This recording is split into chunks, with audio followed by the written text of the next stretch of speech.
Good afternoon, and welcome to the Église Sainte-Thérèse in Hirson.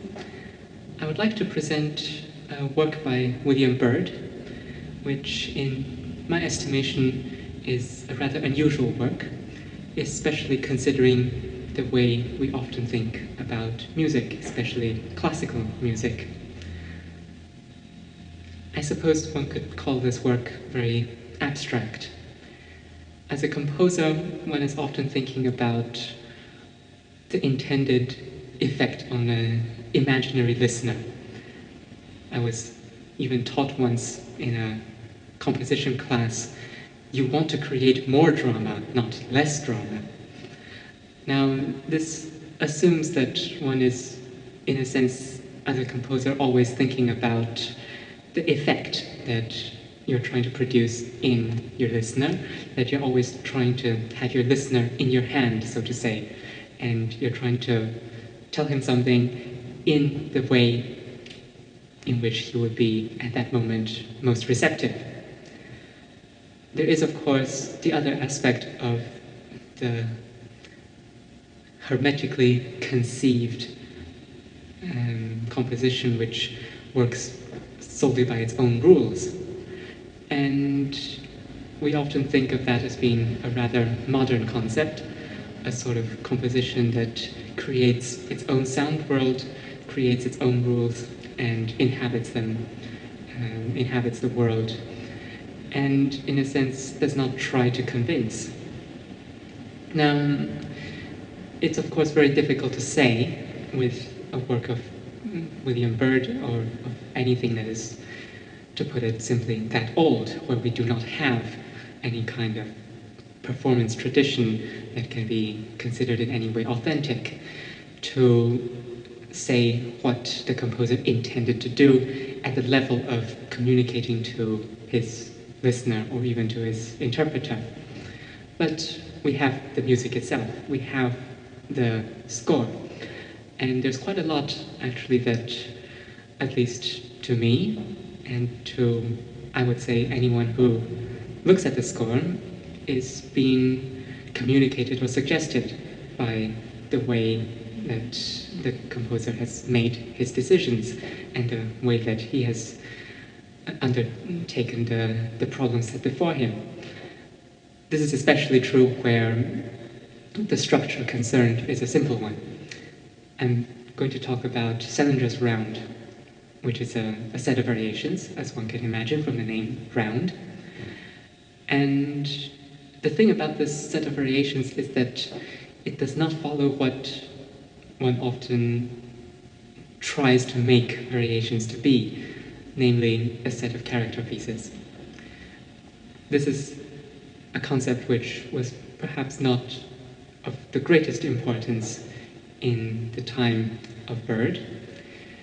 It was, I suppose, you could say, a beginning of the whole genre of variation, and there were many experiments. Byrd was, of course, responsible for many of these experiments, and it's particularly interesting, I think, to compare this work with many other variation works of Byrd, some of which correspond much more closely to our idea of what an all-encompassing, convincing set of variations can be or ought to be thought of as. So let me start with the theme, because I claim actually that this theme and its character are at the center of the reasons, or the intuitive reasons, for which Byrd has decided to treat this work in the way that he has.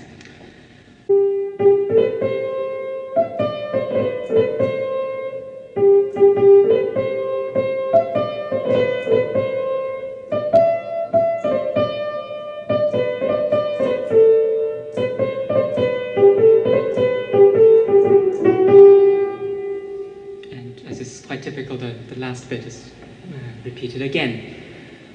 So we have a tune which is probably not to be considered too serious.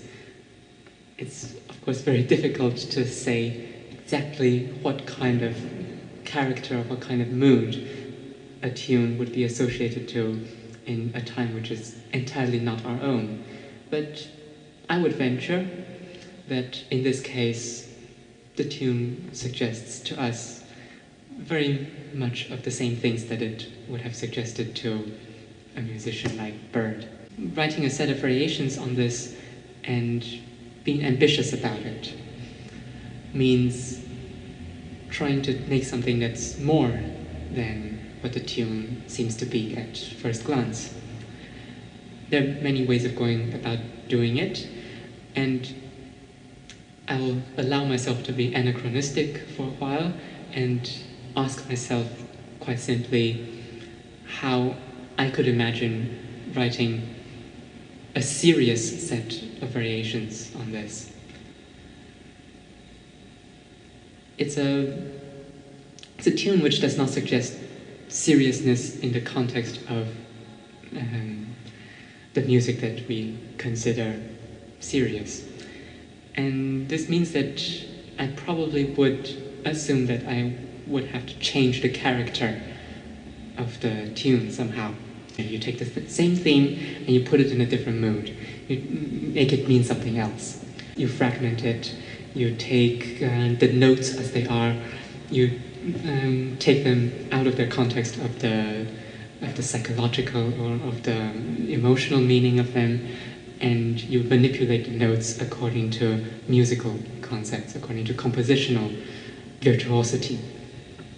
You can do that, or you can do many other things to the theme that make it sound like something it has not yet been. You can put it with different harmonies, you can put it in a different tempo, you can put it in different voices, you can change its rhythms. If you just even took the same notes and played them differently, you would get another musical statement.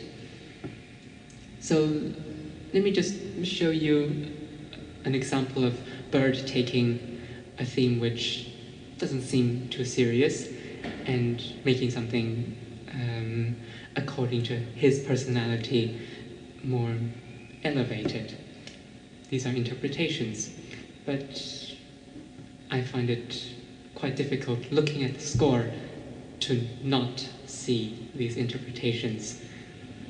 It's the age-old question, I suppose, of archaeology. Do we see what they see? See having, of course, two layers of meaning, seeing with the eyes and seeing with the mind. So let's take the famous tune, The Wood So Wild.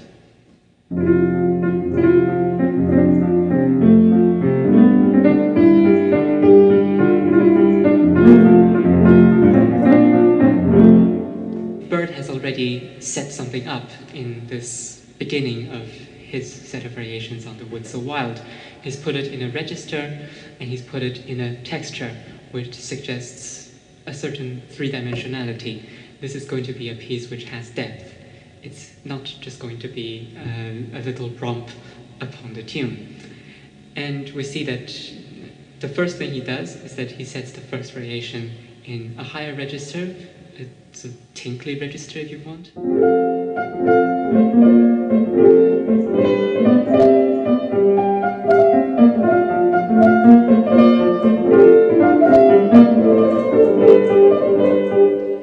It's, you could say, gently playful. So I'll move on to where it comes back to its original register, and the tune is now put in the middle, meaning that he's put something else on top of it, and he makes these full chords which stay for a long time. It's a kind of combination of the sublime and of the rustic drone.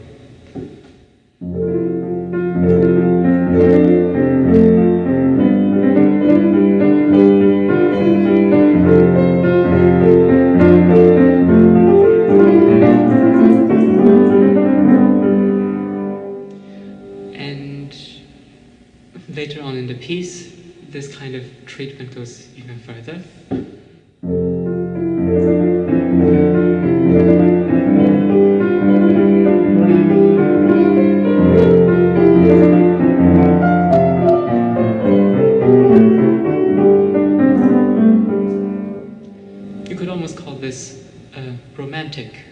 consent. That's been a very ill-defined word, of course.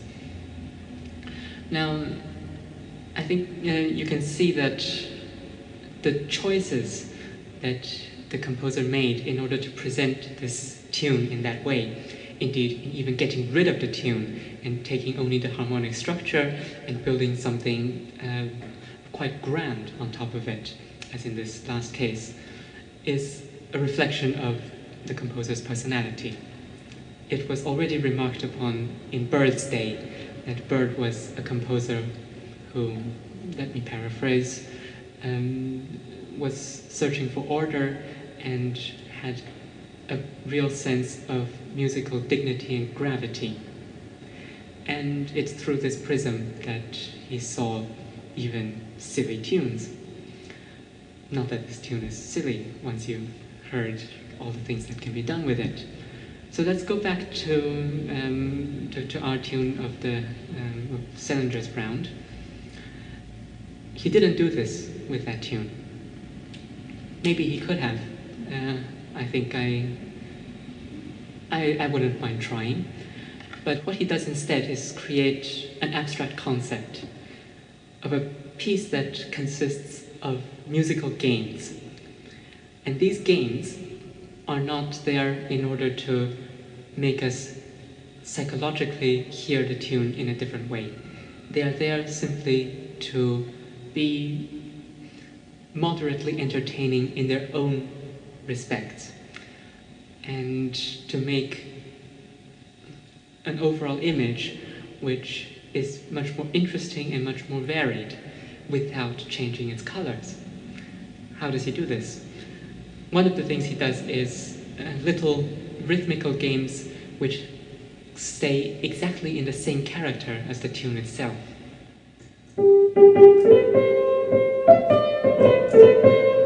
If you imagined continuing this tune without knowing how the tune actually goes, meaning just staying in the same mood and improvising further, if you got reasonably excited after a while, you could end up with something like...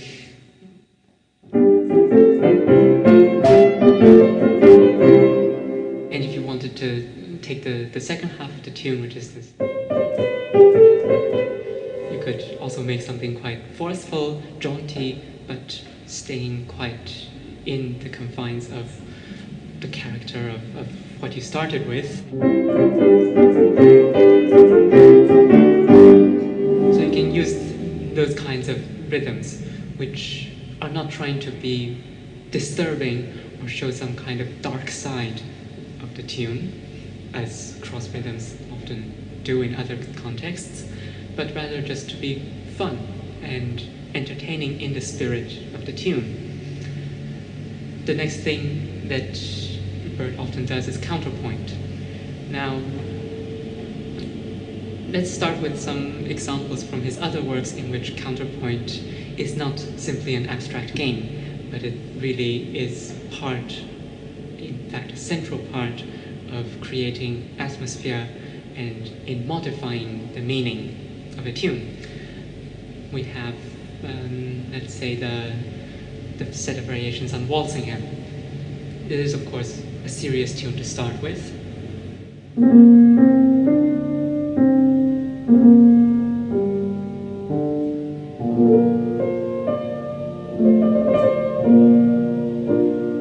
One of the variations in the middle of the Walsingham set creates a rather special atmosphere through close imitative counterpoint.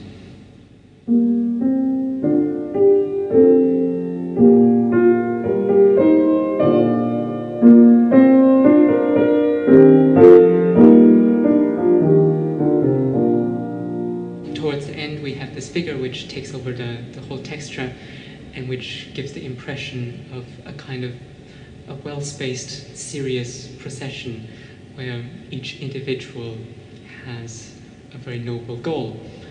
Of course, these are just interpretations, but hear this.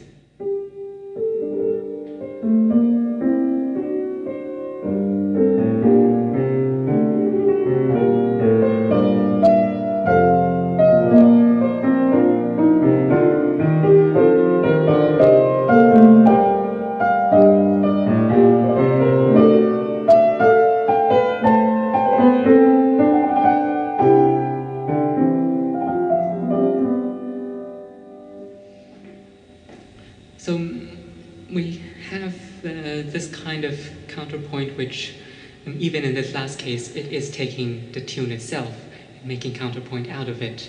Because if you notice in the structure of this, actually the last three notes of that correspond exactly, and also in the way they're handled with the first three notes of the tune.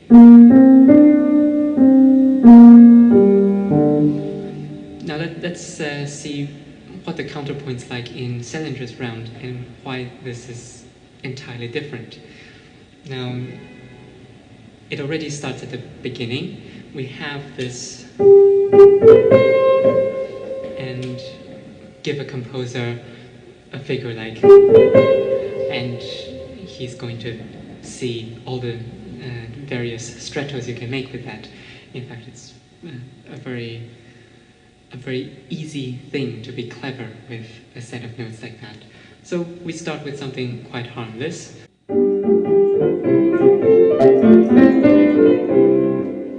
So it's just repeating this. And does this have any emotional effect on the character of the tune? Not to me.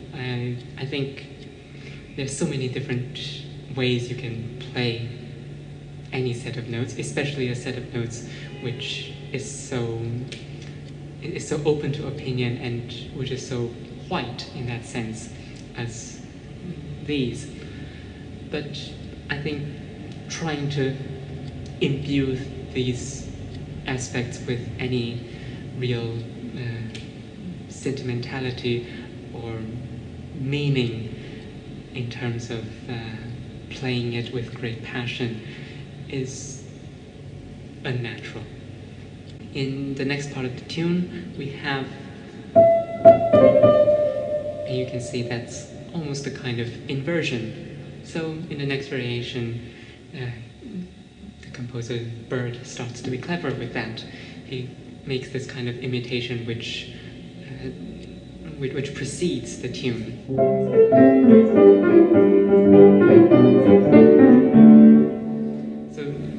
It's basically making what could be considered a cloud of entries of this kind of this figure. I talk about cloud because one of the most unforgettable things that a teacher once told me about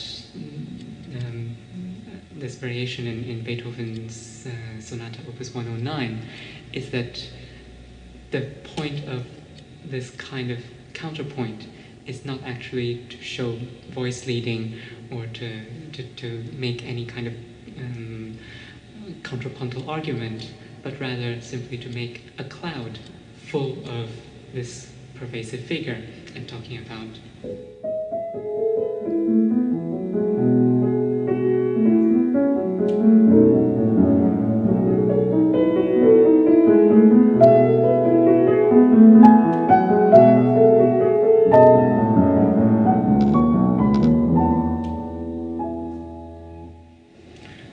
So I should put cloud in the case of Byrd in very large quotation marks, because it's not suggesting in the slightest anything that we would imagine to be a musical depiction of a cloud. I'm not saying that this cannot exist in Byrd's music, because I think it actually does. But this is not what the counterpoint is trying to do here. It's completely clear, it's transparent, it's done with a smile. It's not taking itself more seriously than the tune itself. It's not trying to say, well, let's make something profound out of it by using all the compositional techniques at our disposal. What it does is it uses all the compositional techniques at our disposal while maintaining exactly the same countenance as the tune itself. There's another fun little game which in another context one could call some kind of perturbation, because it gets in the way of the 4-bar structure of the tune. And it consists of starting the accompaniment which should have started in the 5th bar already in the 4th. I'll take the theme as an example, meaning the first section of the work. We have this accompanying figure. And you would think that just like I guess you could call it a bass drop, such a thing would start on the beginning of a phrase or beginning of a subphrase.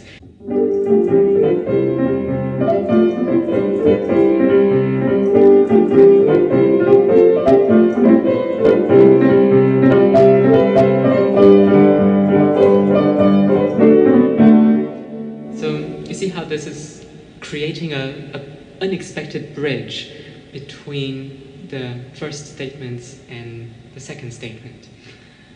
Now, this is something which actually he very subtly takes up again in one of the variations, namely the rhythm. So I'll play this variation, I think it's number 5, and you'll see that that rhythm I just tapped is going to come at the last bar of the first section.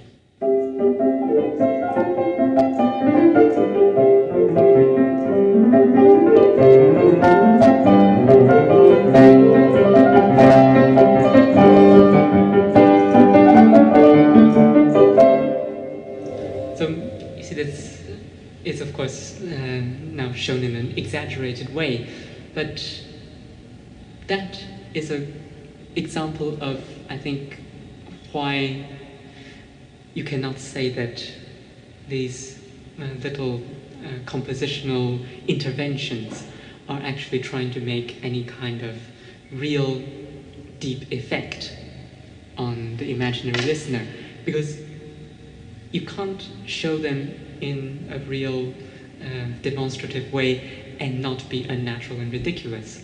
They are really for the subconscious. They are really just there because they are fun things to do from the composer's point of view.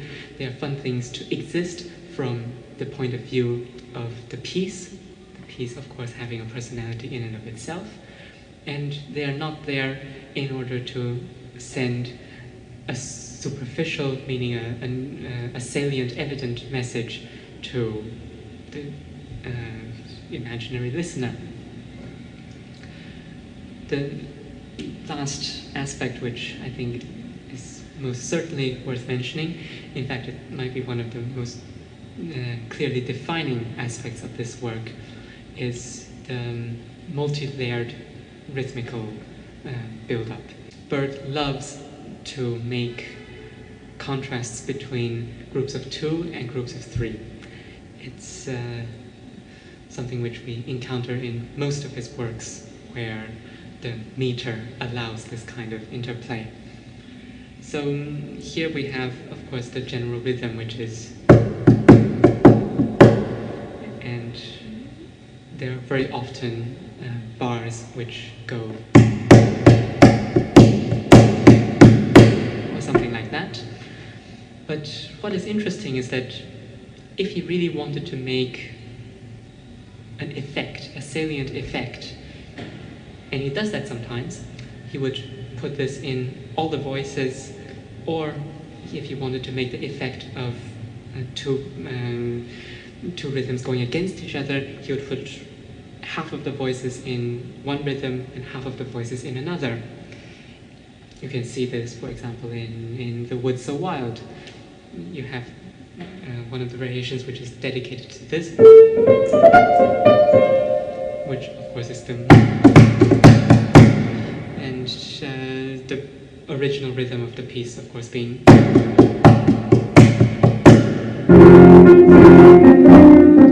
so he simply puts the interplay of the hemiola in one voice, and the bass is going to continue in the duple meter.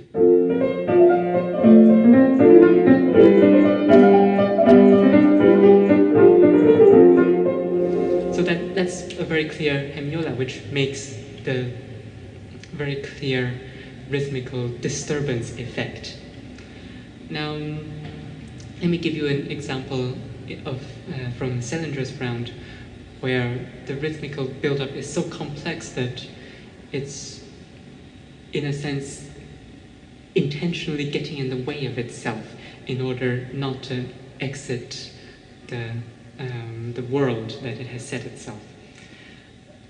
So where the hemiolas start in this piece, there is a very clear example.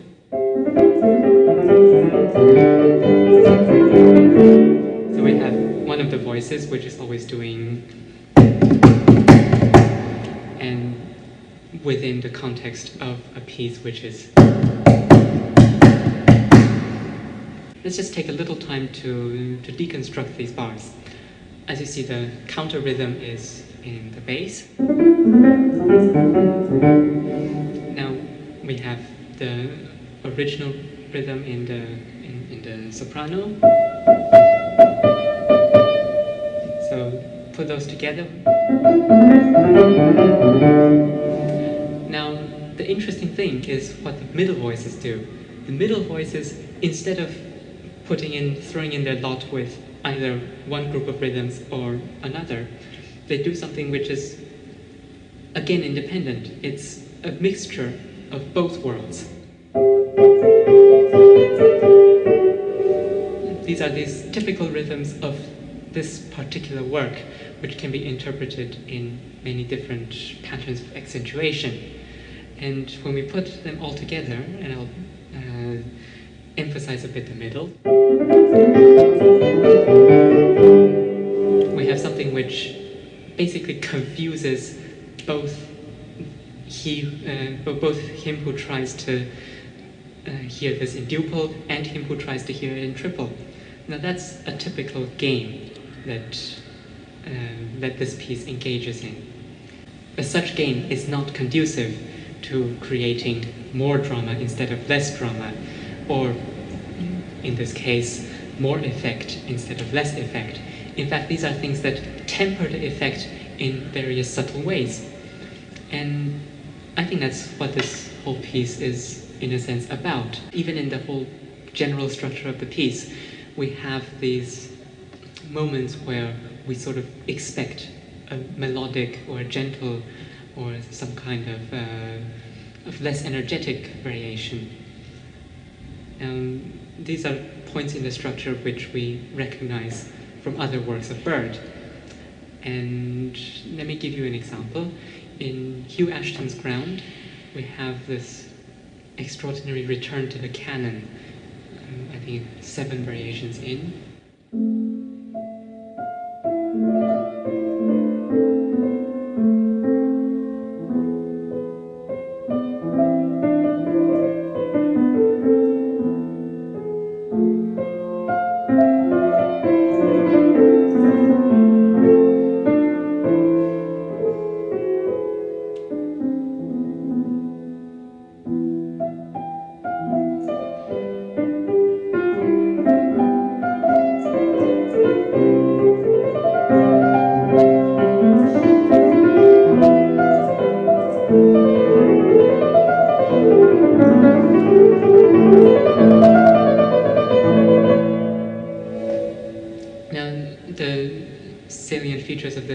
Are that it starts with something that is really in the most intimate mood, and it quickly starts to develop through faster rhythms, through greater activity, and it leads us then into a more energetic frame of mind.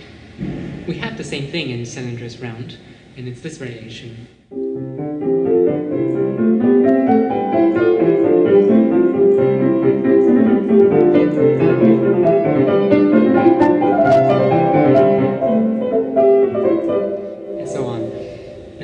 See that for a few bars it has only movement in one rhythm, and then afterwards it starts breaking this up into faster rhythms. And the melody that we have at the beginning, in Counterpoint of course, you could say that this is a representation of smoothness. But of course, let's look at the way it's actually treated and put into context in this piece. Then we'll realize that it's not there in order to express smoothness or in order to create an atmosphere which is different.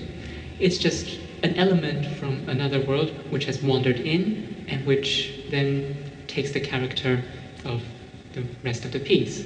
The question is, of course, how much of this is just my own personal musing, how much of this is latent in the composition, and how much of this is going to make a difference in the way the piece is being played. Those who know the tune from having danced to it may be surprised at the comparatively slow speed at which I've played some of these examples. In fact, this tune is mostly danced not in this rhythm, but rather in meaning.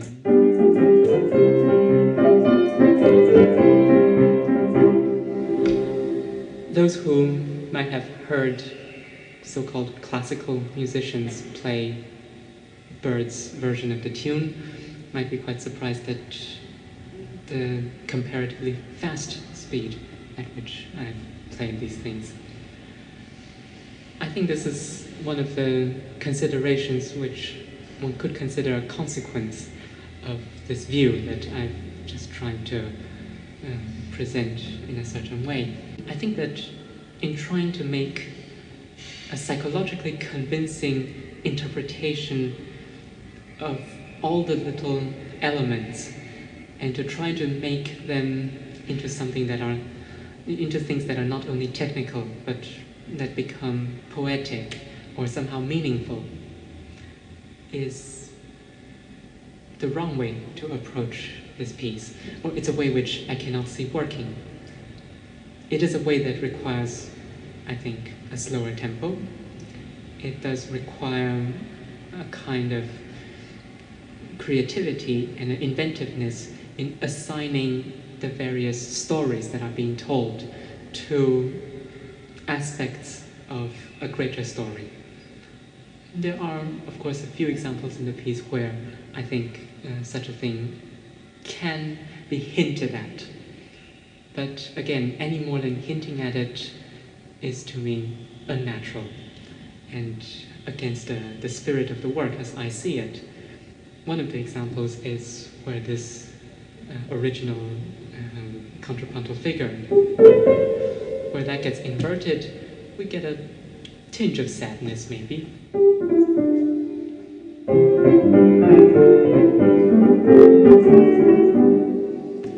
But I think if you wanted to make this truly sad, instead of pretend sad, you would need a different framework for the whole interpretation of the piece, which I think the piece does not offer. So I suppose I could conclude by saying, of course, music is a narrative. Of course, the interpreter takes pleasure in narrating as convincingly as possible, in such a way that he takes into account all the details of the work, and that the way in which he does this makes it such that all the details of the work contribute to the telling of his story, to the impact of his narration. But there's another level, and I think this piece is a very nice example of this kind of multi-layered stylistic narration, where you try to let the piece be what it is, you try not to get in the way of it, and you let the basic character that permeates it, which in this case is indeed a very nice and infectious thing, be the real content and not the interpretational interventions that one normally focuses on in classical music.